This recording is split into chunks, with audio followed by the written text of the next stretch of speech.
आज आपण आहोत सायाळ या गावामध्ये, तालुका जिल्हा हिंगोली.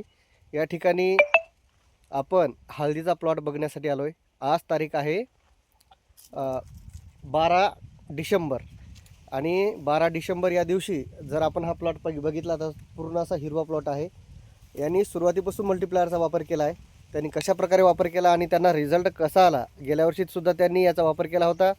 गेल्या वर्षी त्यांना खूप चांगले रिझल्ट आले आणि यावर्षी त्यांनी सुरुवातीपासून मल्टीप्लायरचा वापर केलेला आहे.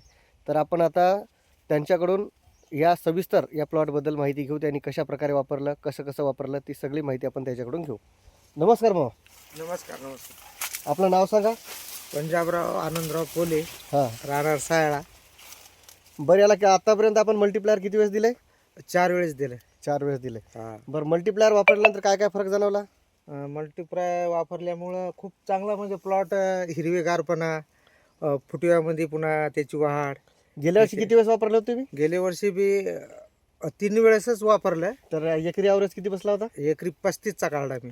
आणि यावर्षी यांनी 4 ते 5 वेळेस यांनी वापरलेला आहे मल्टीप्लायर. आपण बघू शकता डिसेंबर महिना चालू आहे, परंतु झाड एकदम असे हिरवे आहेत आणि फुटवा पण व्यवस्थित आहे आणि उंची पण बघा. उभे राहा. तर भरपूर उंचीसुद्धा आहे प्लॉटची.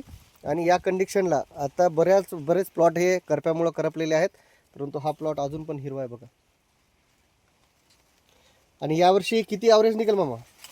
35 प्लस जाईन का? 35 प्लस 2-4 निघाच पाहिजेत.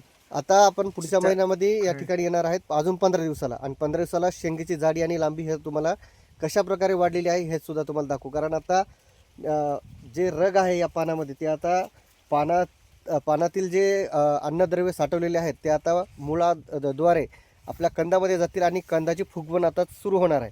त्यामुळे आपण पुढच्या 15 दिवसामध्ये कंद कशा प्रकारे वाढलेला आहे आणि कशी जाडी आहे ते आपण बघणार आहोत.